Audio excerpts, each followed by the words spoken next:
زبور 2 خدا کا برگزیدہ بادشاہ۔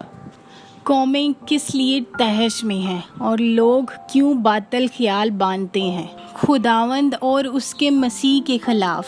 زمین کے بادشاہ صف آرائی کر کے اور حاکم آپس میں مشورہ کر کے کہتے ہیں، آؤ ہم ان کے بندھن توڑ ڈالیں اور ان کی رسیاں اپنے اوپر سے اتار پھینکیں۔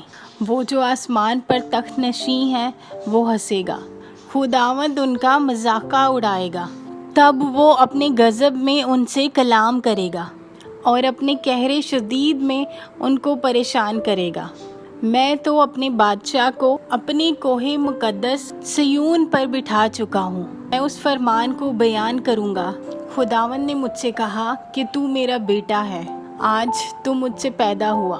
مجھ سے مانگ، میں قوموں کو تیری میراث کے لیے دے دوں گا اور زمین کے انتہائی حصے تیری ملکیت کے لیے بخشوں گا۔ تو ان کو لوہے کے عصا سے توڑے گا، کمہار کے برتن کی طرح تو ان کو چکنا چور کر دے گا۔ بس اے بادشاہو، دانش مند بنو، اے زمین کے عدالت کرنے والو، تربیت پاؤ۔ ڈرتے ہوئے خداوند کی عبادت کرو، کامتے ہوئے خوشی مناؤ۔ بیٹے کو چومو، ایسا نہ ہو کہ وہ قہر میں آئے اور تم ہلاک ہو جاؤ، کیونکہ اس کا غضب جلد بھڑکنے کو ہے۔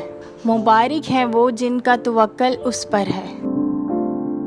خداوند کا پاک کلام پڑھا اور سنا جانا ہم سب کے لیے باعث برکت ہو، آمین۔